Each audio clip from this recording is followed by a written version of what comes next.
Et lundi d'histoire, Philippe Le Villain.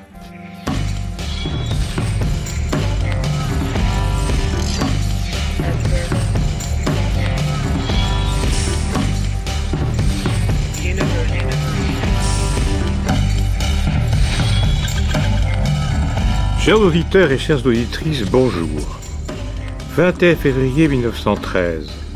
Pétersbourg, la grande capitale sortie des marécages entourés d'eau, rêvée et bâtie par Pierre le Grand, 2 siècles plus tôt, retentit de coups de canon. La dynastie Romanov en 1913, cette famille qui avance en tête d'un long cortège et devant laquelle viennent s'incliner les foules, massées sur le bord des routes ou des fleuves. Cette image écrite, simple et tragique quand on connaît la suite, est extraite de Les Romanov, dynastie sous le règne du sang, publié aux éditions Fayard. L'auteur, je pense que beaucoup d'entre vous sans doute, est Hélène Carrère d'Ancos. Hélène Carrère d'Ancos, bonjour. Bonjour.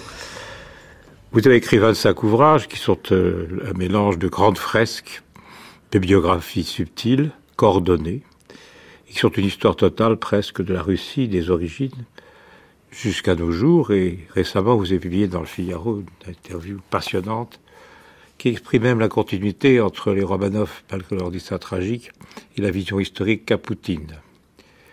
Les questions sont toujours les mêmes. L'espace russe ou soviétique, le pouvoir, l'autocratie, le peuple et les peuples même, l'étendue de l'Empire, sur lequel vous avez écrit un très très beau livre. Et donc, à ces questions, on peut dire qu'en commençant votre livre à rebours, on peut dire qu'aujourd'hui elles sont les mêmes, et que vous traitez dans votre ouvrage, c'est un rythme. Et l'histoire d'un rythme, tout au long de l'histoire, qui naturellement c'est compliqué. La grande thèse que vous développez dans l'interview du Figaro, c'est qu'en réalité, la Russie se cherche à un double espace, vers l'Est et vers l'Ouest, que la Russie est en conquête permanente, qu'elle tourne autour de grandes capitales, qui sont Novgorod, Kiev, qui est aujourd'hui, si j'ose dire, dans une situation d'ébullition particulière, parce que votre article date de samedi dernier. Pétersbourg, restauré par Poutine, et Moscou, qui est quand même le cœur de la ville, à partir de l'histoire, où elle est inscrite, je crois, sous le règne de... Je ne sais plus, Moscou rentre dans la capitale russe. Moscou était la capitale depuis pratiquement... le Yuri. Le prix, voilà, tout à fait. Yuri Dolgorouki, voilà. Yuri les longues mains. Voilà. Alors on va reprendre l'histoire au début, pour montrer comment ça évolue. Et au début, tout au début, il y a la fondation, je dirais, de la Russie mythique, autour d'un personnage qui s'appelle Yurik. Voilà. Exactement. Et à partir de là, s'élabore un double mouvement, qui, je dirais, est le rythme continu de votre livre. Problème de domination, problème de succession, problème de rapport entre le pouvoir, l'État, et la constitution de cet État, avec quand même des assemblées du peuple, les boyards, les cosaques, bon, beaucoup de monde. Voilà. Il y a beaucoup de monde, et je dirais que ce qui est frappant dans l'histoire russe, et peut-être puisque vous avez commencé par les temps contemporains, on peut y revenir, l'idée qu'on a toujours de la Russie, c'est que c'est un pays qui ne connaît aucune espèce de structure démocratique, où le peuple n'a jamais joué aucun rôle et où le pouvoir est toujours venu d'en haut. Mais je dirais qu'il y a là aussi un mouvement en sens contraire. La dynastie des Romanov a été choisie par l'Assemblée des boyards, c'est-à-dire par les notables de l'époque. Les paysans ne pouvaient pas intervenir, mais les notables de l'époque sont intervenus. Et dans la Russie d'aujourd'hui, de la même façon, se pose le problème de la relation entre le pouvoir et la société. Et j'aimerais ajouter une chose, vous avez évoqué cette tension entre l'Est et l'Ouest, entre au fond la notion d'espace. La Russie est un immense espace qui est... Je crois qu'il faut le dire tout de suite, qui a commencé à Kiev.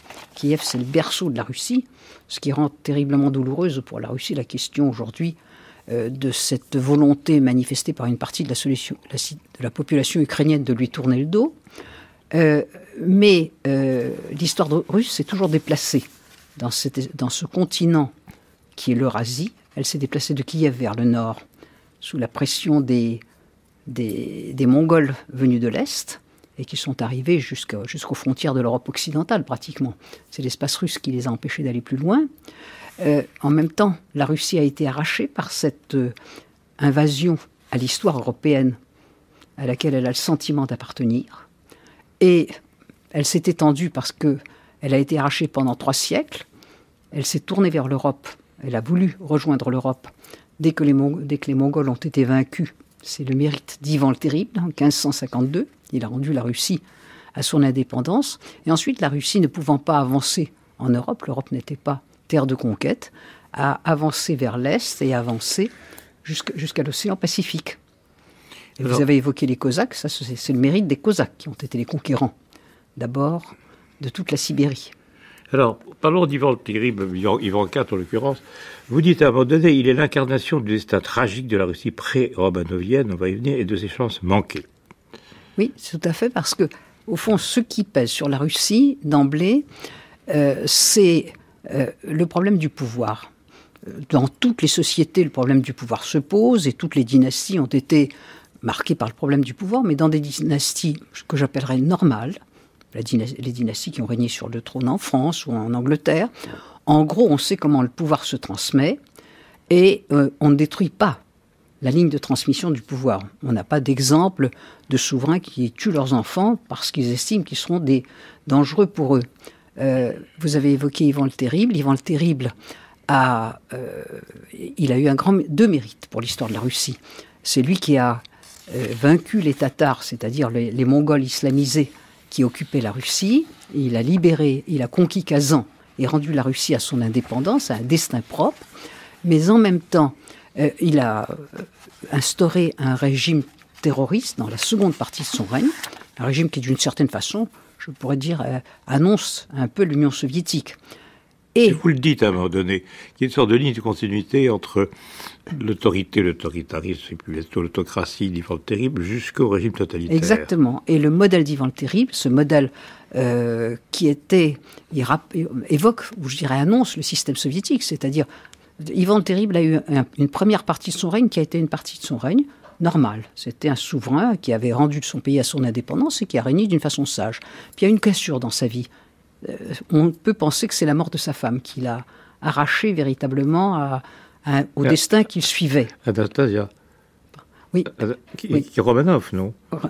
Elle était Romanov. C'est grâce à elle que les Romanov ont d'une certaine façon incarné la continuité. J'insiste parce que dans votre livre, il y a une formidable histoire des successions par rapport aux liens consanguins, aux collatéraux, etc. Exactement. Mais ce que je voulais dire, ce que j'ai voulu montrer, quand les Romanov sont choisis en 1613, il y a eu une coupure. Après Ivan le Terrible, ça a été un désordre total. Et juste un instant pour dire ce qui est probablement à l'origine de ce désordre, c'est la folie qui a saisi Ivan le Terrible, qui l'a conduit à créer une sorte de pouvoir hors du pouvoir, le pouvoir de l'Oprichnina, c'est-à-dire de ces policiers ou de ces hommes de main qui disposaient d'un pouvoir total dans la zone qui était sous leur autorité, qui exerçaient ce pouvoir avec une violence extrême et qui étaient les hommes de main d'Ivan le Terrible.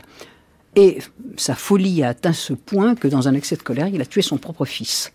Mais je voudrais dire que la mort du fils d'Ivan le Terrible, c'est la dernière coupure dans sa vie. Il est incontestable qu'il en a eu un remords extrême, qu'il est mort sous une défroque de moine, ce qui était la tradition des souverains russes à cette époque-là, et dans un état de déréliction et de remords réels. J'évoque ça parce qu'on pourra venir à la mort de Pierre le Grand. C'est l'autre souverain qui a tué son propre fils, mais il l'a tué pour des raisons qui étaient dynastiques et de conception du pouvoir. Tandis qu'Ivan le Terrible, c'est une question de violence. En tout cas, après Ivan le Terrible, s'est instauré en Russie un désordre absolu. Et il y a eu les faux Dimitri, c'est une succession de faux souverains. On ne sait plus à qui appartient le pouvoir. La Russie a failli disparaître dans cette épreuve extraordinaire. Elle a failli disparaître parce que, en l'absence d'un pouvoir qui soit légal et reconnu, à force que l'on voit apparaître des faux souverains, reconnus par les uns et pas reconnus par les autres, les deux grands voisins de la Russie, la Suède et la Pologne, ont tenté de s'arroger le pouvoir, de mettre leur propre fils ou neveu sur le trône de ce qui avait été la Russie. Et c'est là qu'il y a eu un sursaut militaire qui a conduit à vaincre ces ambitieux, et sursaut politique surtout, qui a conduit la Douma des boyards à décider qu'il fallait élire un souverain, et que, ce que vous avez dit très justement, on ne pouvait pas, la dynastie s'était interrompue avec le règne d'Ivan le Terrible, mais on a trouvé tout de même, les Romanov avaient un lien de parenté avec une des femmes d'Ivan le Terrible. Et par conséquent, le lien a été en apparence rétabli. Il y avait une légitimité avec le passé. Alors, précisément, dans votre livre, il y a une partie narrative très puissante, parce qu'elle est absolument indispensable pour comprendre le caractère, l'âme russe même. Et ces péripéties qui relèvent une espèce de destin providentiel, puisque chaque chaos est suivi d'une reconstruction, et chaque reconstruction est fragile, et pose aussi un problème qui est celui des réformes perpétuelles entre réforme et tradition. Parce on verra tout à l'heure le poids de l'Église. Alors je crois qu'on pourrait quand même revenir sur le destin extraordinaire de l'arrivée des Romanov, de Michel Romanov, qui a 15 ans, je ne m'abuse, en mars 1613. Et alors cette phrase étonnante que je vais retrouver à propos de la joie qui éclate au moment où il est élu, enfin il est couronné, pardonnez-moi. Voilà. Vous écrivez page 33 de ce beau livre, Michel Romanov fut couronné le 21 juillet 1613 et Platonov écrit, c'est pas le Platonov de Tchekhov. Là, le pays, constatant que c'était le choix de Dieu, exulta de joie. Mais Kostomarov, le fameux historien russe que vous citez souvent, souligne, il est peu d'exemples dans l'histoire d'événements qui se soient déroulés dans des conditions aussi tristes que celle où Michel Feodorovitch, encore mineur, fut élu. Et les deux sont vrais. Et alors vous avez un sens du destin parce que vous expliquez que finalement il est élu et qu'il y a un écho d'ailleurs en 1913 entre le choix de Michel, Nicolas II choisit Michel au moment de son indication, etc. Donc il y a un phénomène étonnant qui relève presque d'histoire sacrée, au sens que les dates jouent un rôle fondamental dans l'histoire russe et que à chaque fois elles ont un sens qui, si je veux dire, redonne à la Russie son sens. Tout à fait, et son unité. Et tout se répond, car la traversée de la Russie en 1913 par Nicolas II et les siens, on peut repartir de là. Cette traversée de la Russie se passe dans des conditions à la fois extraordinairement joyeuses et extraordinairement tragiques. Le règne de Nicolas II est un règne assez malheureux. Il a une femme qu'il a aimée profondément et qui l'a rendu très heureux, mais il y a une question dynastique. Pendant 10 ans, ils n'ont eu que des héritières et pas d'héritiers mâles. Or, on ne peut assurer la transmission en Russie depuis la mort de Paul Ier. On pourra y revenir. Il a voulu faire un mauvais coup à sa mère, ou à la mémoire de sa mère, Catherine II, et il a décrété à la mort de sa mère qu'aucune femme ne régnerait plus jamais. Du coup, les 10 ans où il n'y a pas d'héritier mâle sont une tragédie pour Nicolas II et pour sa femme, car surtout la femme de Nicolas II veut que ce soit quelqu'un de leur lignée qui monte sur le trône. En plus, quand arrive un héritier, en 1904, Alexis, cet héritier est hémophile. Et on sait, au fond, qu'il ne pourra pas régner. C'est un enfant extrêmement malade. Et cette traversée de la Russie, c'est pour ça que je dis c'est très joyeux, parce que c'est le tricentenaire de la dynastie des Romanov. Et les Romanov vont traverser tout le pays pour se montrer à leur peuple. Mais entre-temps, d'une part, la famille cache la maladie de l'héritier, cet héritier qu'on va porter, qu'un matelot porte pendant toute cette traversée de la Russie dans ses bras, puisque l'enfant peut à peine marcher. Et de surcroît, alors qu'il y a les 4 filles qui sont magnifiques et les souverains qui sont très beaux. En même temps, le pays a tout de même traversé la révolution de 1905, la défaite devant le Japon, c'est-à-dire que l'histoire russe a été extraordinairement tragique. Et les terroristes ont assassiné l'oncle du tsar, des ministres, et l'atmosphère est une atmosphère électrique, mais pour un moment, on laisse cette électricité entre parenthèses. Et Nicolas II va se rendre au fin fond, je dirais, là où la dynastie Romanov est née, au monastère Ipatiev, d'où on a sorti ce Michel Romanov. 4 ans plus tard, en 1918, on amènera ces Romanov détrônés à Ekaterinbourg, au fin fond de l'Oural, ce dont Nicolas II avait très peur, et on les enferme dans une maison qui s'appelle la maison Ipatiev. Qu'est-ce que Nicolas II a pensé en arrivant dans une maison vraiment entourée d'hommes qui étaient presque des tortionnaires, et il savait que leur vie touchait à son terme? Qu'a-t-il pensé en voyant, c'est ça le grand écho, qu'ils étaient dans la maison Ipatiev? Ipatiev, c'était tout simplement un marchand qui avait donné son nom à sa maison, et que c'était le même nom que le monastère où la dynastie était née en 1613. Il est incontestable qu'il y a un écho extraordinaire. Et c'est vrai qu'il a abdiqué aussi, pour son fils d'abord, mais son fils hémophile ne pouvant pas régner, il n'a pas voulu s'en séparer, donc il a détruit le premier acte d'abdication, et le second était au nom de son frère, Michel Romanov, le nom du premier Romanov. Alors, ça fait partie, je dirais, de la légende russe, et je dirais de ce caractère étonnant qui consiste à trouver des symboles et à vivre sur des symboles. Alors, je voudrais qu'on dise quand même 2 mots sur l'avènement des Romanov. qui se fait pendant une période très très troublée, et qui n'est pas évident non plus, parce que Michel Romanov est imposé à l'âge de 15 ans au terme de longues tractations.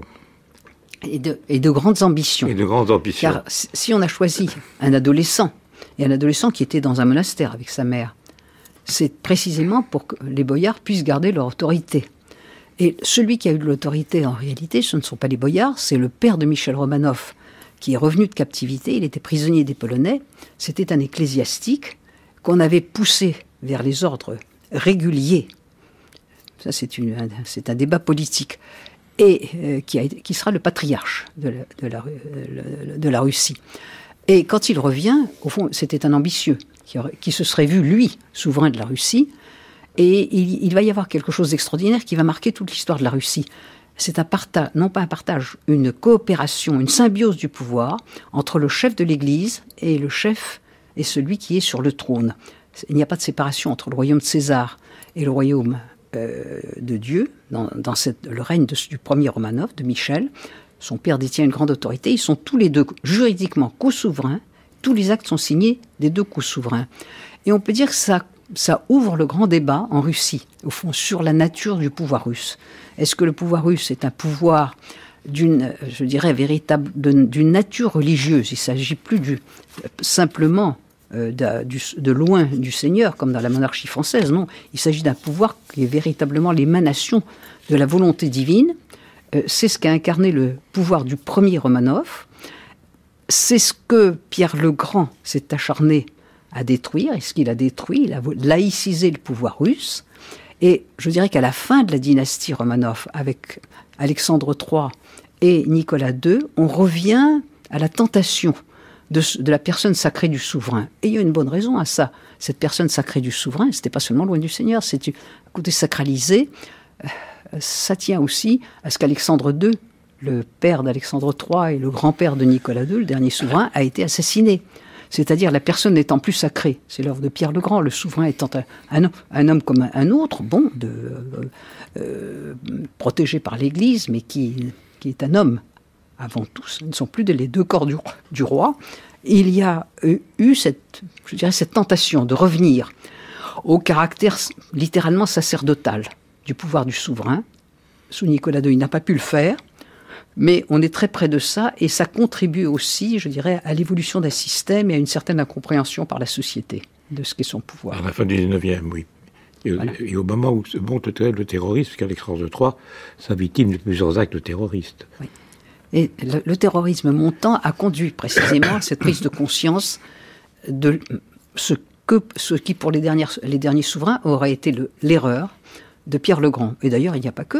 Un homme comme Solzhenitsyn considérait que Pierre le Grand avait fait le plus grand mal à la Russie. Et là aussi, on trouve toujours... rarement on trouve dans les histoires nationales des thèses aussi opposées que celles que l'on trouve sur l'histoire russe. Pierre le Grand est le grand souverain pour beaucoup d'historiens. Pour un Solzhenitsyn, il est un homme qui a exercé un pouvoir excessif, annonçant le pouvoir soviétique aussi à sa manière. Alors écoutez, on va revenir directement à Pierre le Grand, mais on trouve quand même pas mal d'étapes dans ce livre extrêmement pointu et fort bien narratif. Est-ce qu'on peut dire un mot d'Alexis Alexis Ledoux. Et l'Ukraine? Et l'Ukraine, absolument.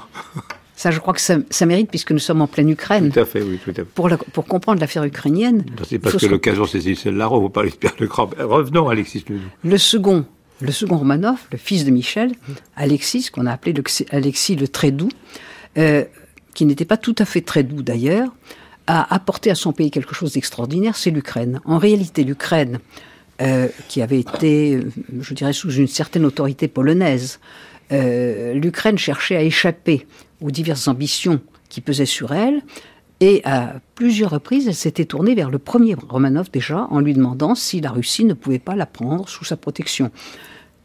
Michel Romanov n'a pas voulu. Et c'est Alexis le très doux qui est revenu la tâche, et il a beaucoup hésité aussi, la tâche de décider que l'Ukraine serait rattachée à la Russie, 1654. Ça n'a pas été, je dirais, ça a été une demande ukrainienne, ça n'a pas été unanimement admis par l'ensemble des Ukrainiens, mais à partir de 1654, la majeure partie de l'Ukraine, l'autre partie va se trouver dans l'Empire austro-hongrois, se trouve rattachée à l'Empire russe. Et je dirais la parenté d'Ukraine et slave son annexion a été très importante pour la Russie, puisque ça a représenté, au fond, l'européanisation de la Russie, une avancée vers l'ouest de l'Europe, territoriale, et une réconciliation avec un pays slave d'influence romaine, et non plus byzantine, puisque l'influence romaine avait marqué l'Église catholique en Ukraine, et aussi les uniates. Les uniates, bien sûr. Donc, il y a, si vous voulez, c'est une occidentalisation de la Russie qui s'opère par cette extension territoriale. Et on comprend très bien pourquoi, pour la Russie, la perte de l'Ukraine est quelque chose d'insupportable. Et aujourd'hui ? Aujourd'hui, et il ne s'agit pas de la récupérer, mais simplement, je dirais, de se raccommoder. Et depuis la fin de l'Union soviétique, on peut dire que l'Ukraine a voulu assurer son divorce avec la Russie, et en même temps, l'Ukraine étant slave, étant largement peuplée de Russes, il y a une population russe qui représente au moins 20% de l'Ukraine, et une population russophone qui représente la moitié de l'Ukraine.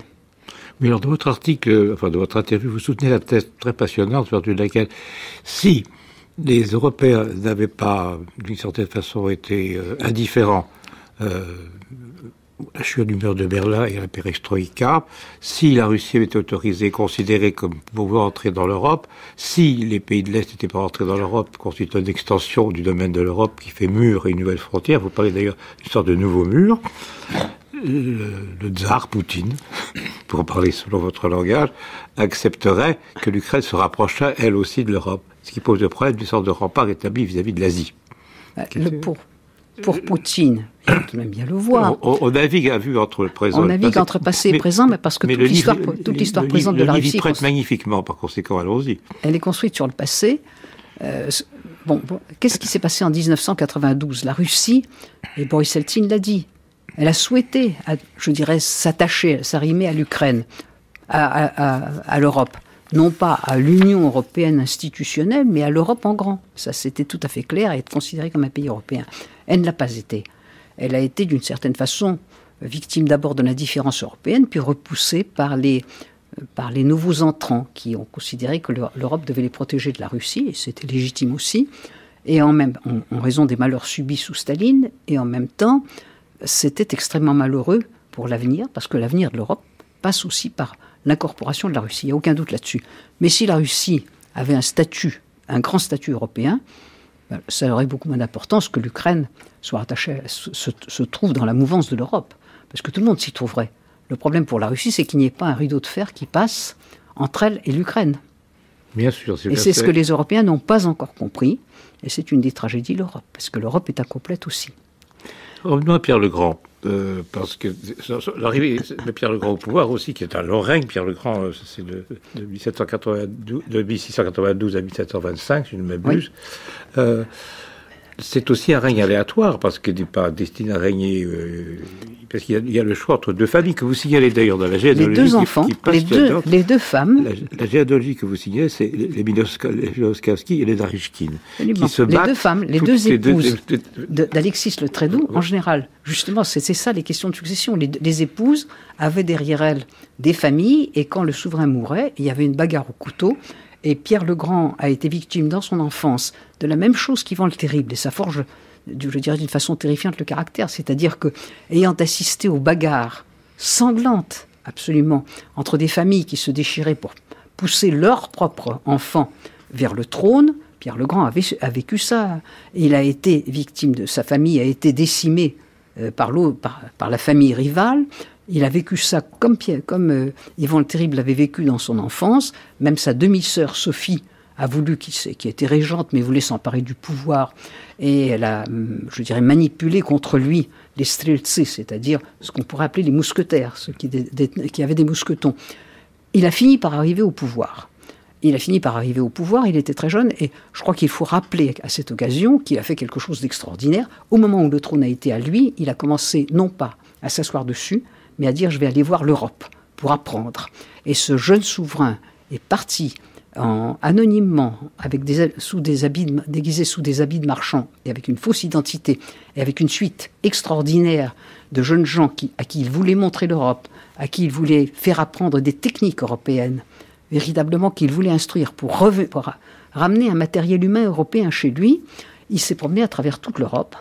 Il a fait s'être équipé tous les souverains européens qui savaient qui se cachait derrière cette identité factice de Pierre Mikhaïlov marchand, l'ont reçu, sauf un souverain, Louis XIV. Et c'est aussi quelque chose qui mérite d'être signalé, c'est-à-dire que le seul souverain, le roi de France tout-puissant, celui qui, d'une certaine façon, je dirais, décrétait ce qu'était l'équilibre européen à cette époque-là, a trouvé que ce représentant d'un pays barbare n'avait aucun intérêt. Pierre le Grand en a gardé un certain souvenir, et les Russes aussi. C'est le premier voyage de Pierre le Grand. Ce qui me frappe toujours d'ailleurs, c'est que les Français, en général lecteurs de Saint-Simon, n'ont jamais lu que le second voyage chez Saint-Simon. Et quand on leur parle du premier, ils disent « Mais attendez, vous commettez une erreur, ça s'est passé en 1716. » Mais non, ça s'est passé avant la fin du siècle, en 1696. Alors, Pierre le Grand fait ce voyage, il rentre, et là, nanti de tout, je dirais, de ce qu'il a vu en Europe, des techniques européennes, bon, et il sait que sa première tâche, c'est de construire l'État. Car un certain équilibre s'était établi sous les règnes de son père et de son grand-père, mais l'État moderne n'existait pas encore. Il a voulu le construire, il l'a construit. Et ça, c'est je dirais, le caractéristique de Pierre le Grand, avec une vision. Bon, d'abord, l'Europe, pour lui, c'était tout. L'aspect extérieur, la capitale, la géographie, l'aspect extérieur des individus, les techniques européennes et les techniques de pouvoir. L'aspect extérieur, il faisait couper les barbes et les habits pour être sûr que les gens aient un air européen, et même il imposait les barbes pour qu'ils n'aient pas l'air d'être des Russes, ce dont il avait une sainte horreur. La capitale qu'il a déplacée, dès qu'il a conquis les rives de la Baltique, il a installé sa capitale dans le lieu le plus inapproprié possible pour construire une capitale. C'était des marécages, il n'y avait pas d'arbres pour construire des maisons, il n'y avait pas davantage de carrières, il a fallu tout importer. Et en plus, Saint-Pétersbourg était ravagé par des inondations, c'est-à-dire que les maisons s'écroulaient, les gens étaient emportés par les flots. Rien n'était plus inhospitalier. C'est vraiment une volonté forcenée de montrer que la Russie était beaucoup plus en Europe qu'on ne le croyait. Et puis surtout, le système de pouvoir, l'organisation politique de la société qu'il a imposé. Et il a imposé, c'est ça, je dirais, son sceau d'en haut, sans consulter la société. C'est véritablement la réforme totalement venue d'en haut et dont le but était de transformer une société qu'il tenait pour une société paysanne, barbare, asiatique, en une société européenne. Et qui ne se pliait pas à ça, se trouvait véritablement à l'opposé. Et alors, parmi les symboles et les forces de ce qu'il considérait comme l'asiatisme russe, il y avait l'Église. C'est l'Église orthodoxe qui était pour lui précisément ce lien entre l'Église et l'État que le premier Romanov avait fait vivre, était pour lui le symbole de ce qui n'était pas européen. Et il a humilié l'Église sans arrêt, privilégiant les protestants, les catholiques, qui étaient très mal vus en Russie, et finalement, en supprimant le patriarcat, c'est-à-dire le symbole une église autocéphale, et en remplaçant le patriarcat par le Saint-Synode, une administration, une sorte de ministère des cultes, c'est-à-dire en mettant l'église sous l'autorité de l'État. C'est une révolution politique incomparable. Et la mort de son fils relève de cette logique, c'est vraiment l'aboutissement de cela. Son fils, qui était l'opposé de lui, Alexis, comme le second Romanov, Alexis était très orthodoxe, très russe, très opposé à cette occidentalisation, et Pierre le Grand a craint véritablement que si le fils lui succède, ça serait le retour de la capitale à Moscou, on a toutes les traces de cette hantise, et le retour de cette Russie orthodoxe sous l'autorité de l'Église, c'est-à-dire la fin de son œuvre de modernisation et d'occidentalisation. Son fils, il l'a accusé d'un complot, il l'a fait mourir sous la torture, et on n'est pas sûr qu'il n'ait pas participé à la torture. Et contrairement à Ivan le Terrible, qui est mort tout de même dans le remords, Pierre le Grand, le soir de la mort de son fils, a donné un bal pour la naissance d'un fils de son second mariage, et il a dansé allègrement. C'est le bal du comte d'Orgel? Non, c'est plutôt un bal masqué.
Vous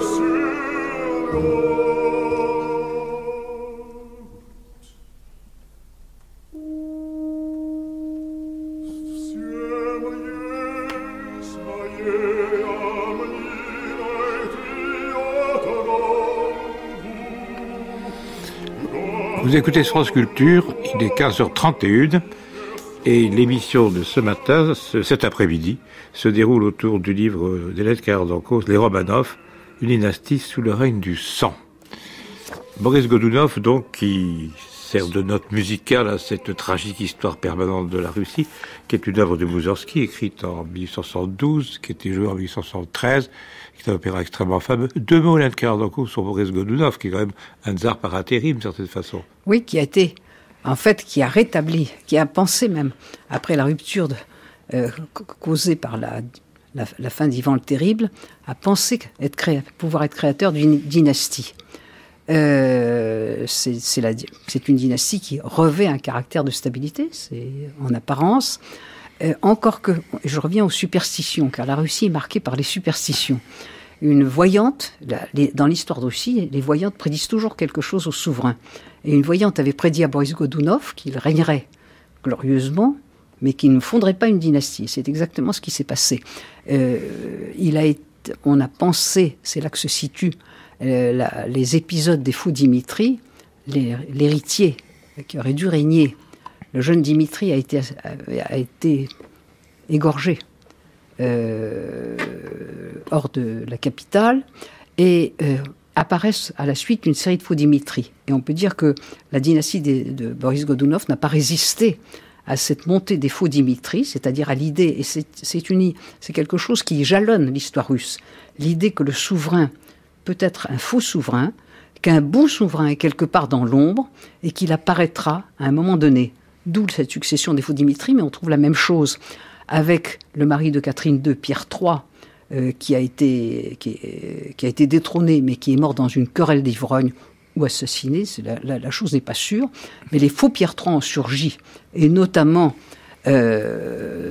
après, dans la grande période du règne de Catherine II, et de la même façon que Alexandre Ier, le vainqueur de Napoléon, à sa mort, on n'a jamais su... Enfin, on ne sait pas très bien qui repose dans son cercueil, mais la légende a couru, et elle a été accréditée par l'idée qu'apparaît 20 ans ou 10 ans après, en Sibérie, une sorte d'ermite qu'on prendra pour Alexandre Ier, et le bon souverain sera non plus le souverain sur le trône, mais le possible Alexandre Ier caché sous un habit d'ermite en Sibérie. Donc l'histoire russe est jalonnée de ces imposteurs que la société reconnaît et qui place ses espoirs en eux. Alors dans le livre que vous proposez, une chose qui est frappante, c'est que vous citez souvent le peuple. La Russie, c'est au fond le souverain, le peuple et le territoire. Je crois que ce sont les trois termes que vous utilisez. Oui, c'est peut-être pas exactement ça.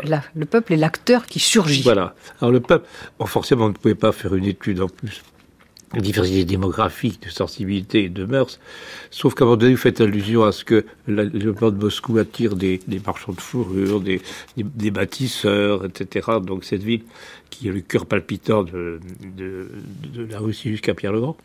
Mais alors, vous dites souvent que le peuple, finalement, implicitement, acquiesce ou refuse, et qui joue un rôle fondamental. Ce n'est pas une question seulement de dynastie, de coups de couteau, d'assassinat, d'écharpement, de prince choueski qu'on fait manger par les chiens, mais il y a aussi cette force inhérente au peuple qui est présente tout le temps dans votre livre, et qui joue un rôle capital, parce que les réformes qu'on fait ou qu'on entreprend sont pas seulement la réforme faire de l'État, c'est aussi en faveur de ce qu'est l'aspiration profonde d'un peuple très divers, mais qui existe profondément. Mais d'abord parce que le peuple, sa situation est particulière, très longtemps. Je dirais que le peuple, il a été asservi assez tard. Le servage apparaît tard en Russie. C'est un facteur dont il faut tenir compte plus tard qu'en Europe occidentale. En Europe occidentale, il tente à disparaître. En Russie, il apparaît tardivement. C'est une des composantes de l'histoire russe. Et ce peuple qui est en situation de servage, les serfs considèrent tout de même, toujours, que la terre est à celui qui la cultive. Il y a une particularité du paysan russe. La société paysanne russe est une société très solidaire, très marquée par l'Église, Bakounine a très bien décrit ça. Il a dit c'est un peuple qui est un peuple muet, mais insurgé, prêt à s'insurger à chaque instant. Et c'est une des terreurs de tous les souverains, et qui vont être surtout, je dirais, à partir du règne des successeurs de Pierre le Grand, et notamment de sa fille Élisabeth et de celle qui se considérera comme son héritière, Catherine II, obsédée par une question, c'est malgré tout ce peuple, il faut le conduire à une situation normale, qui est la situation européenne, la fin du servage, comment régler ce problème, à la fois parce que c'est ne pas être européen que maintenir le servage, et en même temps parce que ce peuple, on en a peur, et parce que ces serfs qui sont, précisément parce qu'ils sont incontrôlables, ils sont asservis, mais ils sont parfaitement incontrôlables, parce qu'ils sont toujours prêts à s'insurger et à suivre n'importe quel imposteur. D'où la peur que le pouvoir entretient à leur égard. Et on peut dire que la question du servage, la question politique, que faire avec le peuple, comment en faire un peuple responsable, comme le sont les peuples d'Europe, est une question qui va être vivante depuis l'impératrice Élisabeth, fille de Pierre le Grand. Pierre le Grand n'avait pas beaucoup de soucis, il avait l'État. Et l'État disait au peuple comment il fallait se comporter. Mais après Pierre le Grand, la question est posée. Elle va traverser le régime pendant très longtemps, puisque elle va jusqu'à Alexandre II. C'est Alexandre II en 1861 qui résout la question du servage et qui va émanciper les serfs. Et ce qui est remarquable, et je voudrais le rappeler, c'est qu'il émancipe les serfs en 1861. 1863, Lincoln émancipe les esclaves aux États-Unis, mais Lincoln a émancipé 4 millions d'esclaves. Il y a une guerre civile effroyable qui a ravagé les États-Unis avec des dizaines, voire des centaines de milliers de morts. Alexandre II émancipe 20 millions de serfs dans une paix totale, car précisément le peuple, dès lors qu'un geste considérable est accompli en sa faveur, est un peuple qui perd tout son caractère brutal et violent, et qui accepte cette transformation, qui vit cette transformation dans une sérénité extraordinaire. Là, il faut toujours juxtaposer ces deux paysages qui montrent très bien à quel point la question du peuple se pose dans des situations différentes. Dans Alexandre II, vous montrez très bien que la question de l'abolition du servage a posé un problème, parce que les serfs n'avaient pas le même statut. Il y avait ceux qui étaient propriétaires de l'État, et ceux qui étaient propriétaires des barons, je veux dire. Enfin, voilà. Donc ça pose une grande question, que le statut de la terre, ou l'abolition du servage, et qui évoquerait quand même pas mal de conflits dans des réformes. Je voudrais revenir aux réformes, Marielle Karadanko, parce que le temps passe. Catherine II, qui n'est pas russe, vous le dites vous-même, elle n'avait pas une goutte de sang russe. C'était une princesse allemande. La princesse allemande. C'est une petite princesse allemande que l'impératrice Élisabeth, fille de Pierre le Grand, arrivée, c'est très important, par un coup d'État sur le trône, parce qu'avant elle, il y a eu d'autres héritiers, elle a dû s'emparer du trône par un coup d'État, et ce coup d'État, c'est important pour l'expérience que fera Catherine II, elle l'a faite en s'appuyant sur les officiers de la garde, et c'est comme ça qu'elle a pris le pouvoir et qu'elle a liquidé ses rivales. Alors, elle n'était pas mariée, elle avait adopté son neveu, un prince de Holstein, qui était le petit-fils de Pierre le Grand. Lui, il était petit-fils de Pierre le Grand, pour en faire un empereur de Russie. Elle l'a importé du Holstein. Ce prince de Holstein ne parlait pas le russe, n'était pas orthodoxe. Il n'a aimé ni l'orthodoxie ni la Russie, il n'aimait pas parler russe, il n'aimait que ce qui était allemand. Et elle l'a marié avec une princesse d'Anhalt-Zerbst, une petite principauté allemande. Elle était une toute jeune fille, en se disant qu'elle serait elle aussi docile et qu'après tout, elle préparait bien la future cour impériale. Ça s'appelait la petite cour. Il se trouve que cette petite princesse avait plusieurs qualités. D'abord, c'était une intellectuelle. Elle était extrêmement cultivée. Elle avait toujours un livre sur elle. Elle parlait plusieurs langues. Elle était, au fond, elle avait un savoir qui n'était pas accordé à la Russie de cette époque-là, puisque c'est l'époque des Lumières et elle est véritablement la disciple de tous les philosophes français. Elle est fascinée par ce monde. Ça, c'est son premier trait. Le second trait, c'est qu'elle était ambitieuse, que le pouvoir la tentait, et que l'exemple de l'impératrice Élisabeth, qui s'était emparée du pouvoir par un coup d'État appuyé sur la garde, lui a servi d'exemple. Et le troisième trait, c'est que son mari et elle formaient un couple épouvantable. On n'est même pas tout à fait... Enfin, si, on pense que le mariage a été consommé, il y a eu le fils, le futur Paul Ier, mais enfin, elle était tout à fait convaincue qu'un jour ou l'autre, son mari se débarrasserait d'elle.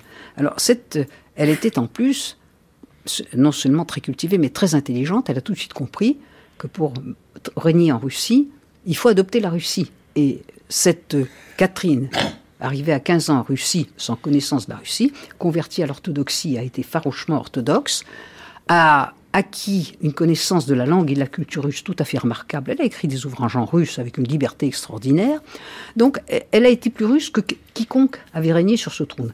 Élisabeth Ier était très francophile et très attirée par les modes françaises. Catherine a été l'incarnation de la Russie. Pas une goutte de sang Romanov, ni rien. Évidemment, elle a voulu, quand l'impératrice est morte, que son mari est monté sur le trône, les ambitions de Catherine se sont éveillées, d'autant plus que son mari, ce Pierre III, Pierre de Holstein, s'est comporté d'une façon très peu russe, puisque c'était au sortir de la guerre de 7 ans, où la Russie, où Élisabeth avait véritablement fait une guerre européenne, où la Russie avait remporté des grandes conquêtes sur la Prusse, des grandes conquêtes territoriales, et la première chose que fait ce Pierre qui lui succède, Pierre III, c'est de rendre par prussophilie, par passion pour le roi de Prusse, il lui rend tous les territoires que les troupes russes ont conquises. Alors, c'est une impopularité extraordinaire, et ça a permis à Catherine II, évidemment, de préparer son coup d'État. Appuyée là-dessus, elle avait une intelligence politique. Alors, je voudrais dire quelque chose à cela, c'est qu'on présente toujours de Catherine II l'image d'une Messaline, qui a été la proie de tous les hommes. C'est une femme qui certainement aimait les hommes, mais qui aimait les hommes aussi parce qu'ils la servaient. Et il faut savoir que ce n'est pas elle qui a été, je dirais, ça n'a pas été des favoris qui se sont glissés dans le sillage du pouvoir, elle les a utilisés pour son pouvoir.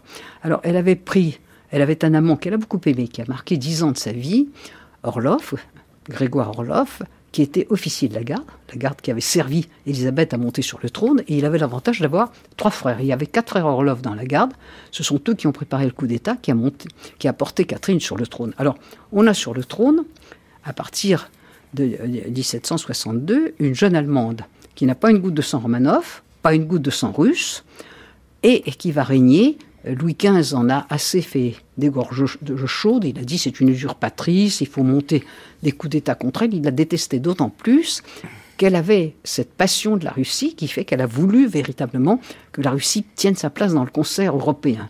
Et qu'elle est non seulement une femme de pouvoir, une femme de culture, mais qu'elle est une femme qui a un sens aigu de l'importance du territoire, de l'expansion de la Russie, et que sous son règne, elle se dit l'héritière de Pierre le Grand. Elle veut à la fois régner la fille des Lumières et l'héritière de Pierre le Grand. Elle veut que son règne soit un règne de lumière, et je vais y revenir, et elle veut que son règne soit le règne des ambitions de Pierre le Grand.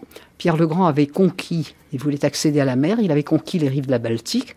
Il n'a jamais pu installer la Russie sur les bords de la mer Noire, c'est-à-dire vaincre l'Empire ottoman. Cette victoire de l'Empire ottoman, c'est Orloff, le frère de son amant, Alexis Orloff, qui l'a offert à la Russie, qui lui a apporté la Crimée. Et la Russie est installée sur les bords de la mer Noire.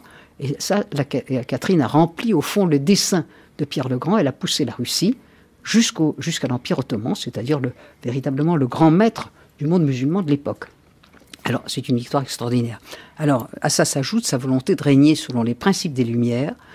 Elle légifère beaucoup. Pardon ? Vous dites qu'elle est légilomanie. Oui, elle a... législomanie, pardon. Elle a législomanie. Mais ça veut dire que c'était avant, son prédécesseur aussi. Oui. Il y a un goût pour le pouvoir. Le pouvoir a eu un goût pour la législation. Absolument, un très grand goût. Et la codification. Mais elle a voulu aller plus loin. Elle a voulu poser la question paysanne. C'est la première à la poser clairement. Elle réunit une grande commission, ça s'appelle la Grande Commission. Elle a écrit un texte qui s'appelle ce sont les instructions pour la Grande Commission. Et ce texte, c'est ce qui était extrêmement intéressant, a été interdit en France parce qu'il était jugé révolutionnaire. Révolutionnaire. Oui, non, mais c'est ça qui est absolument extraordinaire. Vous appelez ça le nakaz, je crois. Le nakaz. Nakaz, c'est pour ça. Un nakaz, c'est instruction. C'est pour ça que je traduisais. Et cette Grande Commission, alors les historiens qui se moquent de Catherine disent que c'est une instruction qui n'a aucune importance. C'est tout simplement la manie de légiférer. En réalité, ça a donné lieu, toutes les délégations qui sont venues là, qui étaient des délégations de petits propriétaires paysans, de nobles, sont venus, et de gens venus de la campagne, sont venus avec des cahiers de doléances. C'est-à-dire, c'est le premier tableau de la Russie sociale, de la Russie de la campagne, dont on dispose. Alors après, la guerre contre l'Empire ottoman a arrêté les travaux de la Grande Commission, et Catherine s'est davantage occupée des affaires de l'État et des affaires de la culture. Et ça, je voudrais le souligner, c'est qu'elle a encouragé le journalisme, l'impression, la vie intellectuelle, l'éducation, c'est-à-dire qu'elle jette les bases d'une société. Pierre le Grand avait créé l'État, Catherine jette les bases d'une société civile par l'éducation et par le débat qu'elle a instauré. Ça s'est gâché après la Révolution française, car si jusqu'alors les idées avaient circulé très largement en Russie, la Révolution française, qui a mis fin à une monarchie par la violence, a été intolérable aux yeux de Catherine II, d'ailleurs comme aux yeux de tous les souverains. Et à ce moment-là, elle a trouvé que si les idées des philosophes des Lumières avaient conduit à ce désastre, c'est-à-dire à un roi décapité, mieux valait les supprimer. Et on rentre dans une période de régression. Mais elle a éduqué son héritier, celui qu'elle tient pour son héritier, non pas son fils, mais son petit-fils Alexandre, le futur vainqueur de Napoléon. C'est elle qui l'a fait éduquer dans ces idées-là, dans l'idée de la transformation de la Russie, dans l'idée de l'émancipation du servage. Elle l'a préparé pour être le souverain éclairé, après Pierre le Grand et après elle. Parce que alors, on revient au peuple, qui est tout le temps présent dans votre livre, ben, c'est une histoire des dynasties, et je veux dire, un roman de l'horreur, enfin du sang en tout cas. Bon, c'est pas un roman, nous entendons, tout ça se repose sur des archives complètes et très riches. Mais le marquis de Custine, dont on va entendre un texte tout à l'heure, signale qu'au moment de la construction du palais d'hiver, à Saint-Pétersbourg, il remarque la passivité extraordinaire du peuple russe. Or, à vous lire, entre les lignes, parce que vous n'avez pas le temps de faire un ouvrage de 4000 pages, il ne serait pas lu, on a l'impression, au contraire, c'est un peuple très vigilant, vous l'avez expliqué, Absolument. Et très actif, puisqu'il est au fond d'insurrection des âmes. Tout de suite. Et il y a eu Pougatchov. Voilà. Je voudrais tout de même dire, j'ai évoqué tout à l'heure tous ceux qui, je dirais, qui incarnaient la figure du bon tsar, de celui qui a disparu et qu'il faut rattraper. Quand Pougatchov est apparu, il a été pris pour la figure du tsar, et probablement pour ce Pierre III que Catherine avait détrôné et qu'on l'accusait d'avoir fait assassiner. Et derrière Pougatchov se sont levées des masses populaires, des masses de paysans, de paysans qui ont échappé à leur maître, tout ça le suivant pour aller, et Catherine II a craint qu'ils aillent à l'assaut de la capitale et qu'ils la détrônent pour placer sur le trône ce cosaque qui se réclamait de la figure du tsar détrôné. Donc, si vous voulez, le peuple est toujours là, il est tapi dans l'ombre, mais dès que l'occasion se présente, il suit ceux qui... C'est une fois encore la phrase de Bakounine, c'est un peuple d'insurgés. Ce peuple d'insurgés s'insurge dès qu'il trouve l'occasion, dès qu'il a le sentiment que la justice est ailleurs. La justice, c'est le tsar qu'il faut remettre sur son trône. La justice, c'est la volonté divine, car c'est la grande idée. Le bon tsar, c'est celui qui a été détrôné, c'est celui qui n'a pas pu régner. Et la justice, c'est de le remettre sur le trône. D'ailleurs, je crois qu'il faut se souvenir que le mot de justice, justice sociale, justice politique, c'est ce qui est essentiel dans la conscience politique des Russes. Et c'est ce qui montre la vitalité extraordinaire de ce peuple. Alors la révolte de Pougatchov, qui a vraiment fait très peur à Catherine, parce qu'elle a eu le sentiment que le trône pouvait être emporté par cela, alors qu'elle n'avait peur ni de l'Empire ottoman, ni d'aucun ennemi extérieur, a été un des très hauts moments du règne de Catherine II. Elle en a eu raison, et la révolte a été abolie. Et son règne s'est achevé tranquillement, avec tout de même cet échec extraordinaire qu'elle avait pensé pour poursuivre son œuvre, que son fils Paul, fils théoriquement de Pierre III, mais ça, personne n'est très sûr de cette affaire. Et c'est intéressant, c'est pas pour la petite histoire. S'il n'est pas vraiment le fils de Pierre III, ça veut dire qu'il n'y a plus une goutte de sang Romanov sur le trône à partir de Catherine II. Mais ça, on ne peut pas répondre.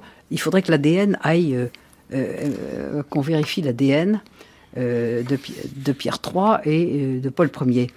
En tout cas, elle pensait que son fils, qui, comme Pierre III, n'aimait pas la Russie, était prussophile, avait un grand mépris de tout ce qui était orthodoxe et russe, ne se ferait pas un bon souverain, et elle avait préparé en grand secret un document qui transférait le pouvoir à son petit-fils. Elle est morte brutalement, elle a eu probablement un accident vasculaire cérébral, et son fils appelé, je dirais pour saluer les derniers moments de sa mère, ne s'est pas du tout occupé de sa mère qui agonisait sur un matelas. Ça, c'est une scène à la russe, on n'a jamais vu des souverains mourir comme ça. Cette immense impératrice que toute l'Europe respectait, elle était couchée sur un matelas dans une pièce, tout le monde courait autour, et son fils, pendant ce temps-là, fouillait les tiroirs, trouvait le document qui le dépossédait du trône, et s'en allait tranquillement monter sur le trône.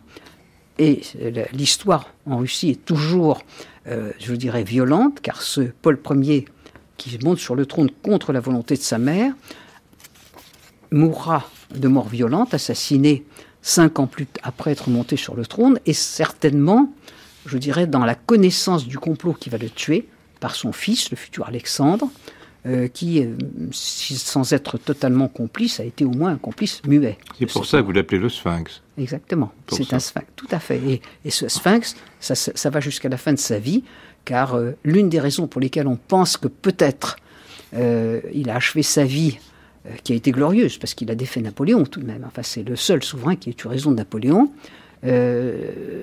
cette mort mystérieuse fait qu'il est mort, ou de maladie, mais la légende dit que, dévoré par le remords probablement de la mort de son père, il a décidé de se faire passer pour mort, loin de la capitale, et d'aller finir ses jours comme ermite, au fin fond de la Sibérie, en rachetant ses péchés. C'est un écho Ivan le Terrible, si j'ose dire. Nous sommes d'accord. Ivan le Terrible d'un côté et Alexandre Ier de l'autre. Alors, on n'a pas parlé du tout du rôle de l'Église. Si, on a évoqué le fait qu'il y avait, si j'ose dire, à la fois suggestion, coalition, coopération, mais enfin, il n'y a pas de doute que l'Église, et encore aujourd'hui, on a bien vu quand même la traversée de l'orthodoxie, le rôle du patriarche maintenant, et même pendant le stalinisme, malgré tout. Donc, c'est un point très important pour comprendre la Russie, puisque l'Église, elle est un des éléments du patriotisme russe. Je parle de l'Église orthodoxe, et même du nationalisme russe. Alors, on va écouter un fragment du texte du marquis de Custine, qui est extrait de son livre, qui s'appelle « La lettre de Russie », qui est le voyage que fait le marquis de Custine en Russie en 1859, qui lui vaudra les foudres de Nicolas Ier, parce qu'il ne ménage pas le régime. C'est lui qui raconte que les paysans se font tuer comme des mouches par des nuits de moins 30 pour construire le palais d'hiver, si j'ose dire, voilà. Et que c'est sous Nicolas Ier qu'il va connaître les foudres, une carrière très difficile sur laquelle on ne va pas insister, parce qu'elle représente à la fois le destin d'un homme extrêmement subtil et en même temps la vie privée d'un homme extrêmement compliqué. Est-ce que je peux dire un mot sur le marquis de Custine? Je crois que son livre, qui est un livre admirable du point de vue de la littérature, c'est le premier livre de littérature de voyage. Mais je dirais qu'en même temps, c'est certainement l'œuvre qui a le plus déformé la vision occidentale de la Russie. Ça a été un best-seller. Je rappelais tout à l'heure qu'il a voyagé rideau tiré parce qu'il avait peur de la police. On lui avait dit que avec je dirais, ses goûts sexuels, il risquait fort les foudres de la police et du régime. Donc je ne suis pas sûr qu'on voit bien un pays quand on voyage rideau tiré. Mais il est certainement responsable de la vision déformée qu'on a de la Russie, c'est-à-dire d'un peuple qu'on n'a jamais vu comme un peuple insurgé, mais toujours comme un peuple d'esclaves, et qui explique très largement les malentendus entre aujourd'hui l'Europe et la Russie. Alors, le texte qu'on va lire est un texte qui, si je dis, peint ce qu'est la sensibilité religieuse de la Russie. Sainte-Russie. Sainte-Russie. De grandes figures de saints et de saintes, qui sont les législateurs des peuples chrétiens, brillent dans les temps fabuleux de la Russie. Des princes puissants par leur féroce vertu ennoblissent la première époque des annales slaves. Leur mémoire traverse cette profonde obscurité comme des étoiles percent les nuages pendant une nuit orageuse. Or, le seul son de ces noms bizarres réveille l'imagination et fait appel à la curiosité. Rurik, Oleg, la reine Olga, Saint Vladimir, Sviatopolk, Monomakh sont des personnages dont le caractère ne ressemble pas plus que le nom à celui de nos grands hommes de l'Occident. Ils n'ont rien de chevaleresque. Ce sont des rois bibliques. La nation qu'ils ont rendue glorieuse est restée voisine de l'Asie. Ignorant nos idées romantiques, elle a conservé ses mœurs patriarcales. Les Russes n'ont point été formés à cette brillante école de la bonne foi, dont l'Europe, chevaleresque, a su si bien profiter que le mot « honneur » fut longtemps synonyme de fidélité à la parole, et que la parole d'honneur est encore une chose sacrée, même en France, où l'on a oublié tant de choses. La noble influence des chevaliers croisés s'est arrêtée en Pologne avec celle du catholicisme. Les Russes sont guerriers, mais pour conquérir, ils se battent par obéissance et par avidité. Les chevaliers polonais guerroyaient par pur amour de la gloire. Ainsi, quoique dans l'origine de ces deux nations sorties de la même souche eussent entre elles de grandes affinités, le résultat de l'histoire, qui est l'éducation des peuples, les a séparés si profondément qu'il faudra plus de siècles à la politique russe pour les confondre de nouveau, qu'il n'en a fallu à la religion et à la société pour les diviser. Tandis que l'Europe respirait à peine des efforts qu'elle avait faits pendant des siècles pour arracher le tombeau de Jésus-Christ aux mécréants, les Russes payaient tribut aux Mahométans, aux Ouzbeks, et continuaient cependant à recevoir de l'Empire grec, selon leur première habitude, ses arts, ses mœurs, ses sciences, sa religion, sa politique, avec ses traditions d'astuce et de fraude, et son aversion pour les croisés latins. Si vous réfléchissez à toutes ces données religieuses, civiles, politiques, vous ne vous étonnerez plus du peu de fond qu'on peut faire sur la parole d'un Russe. C'est le prince russe qui parle. Ni de l'esprit de ruse qui s'accorde avec la fausse culture byzantine et qui préside même à la vie sociale sous l'empire des Czars, heureux successeurs des lieutenants de Bati. Voilà un texte qui corrobore parfaitement ce que vous disiez avec Dancos, que cet ouvrage magnifique a desservi l'image de la Russie auprès de la France et pendant des années, et que ça peut aussi expliquer la différence de l'évolution politique de la Russie, y compris après 1992.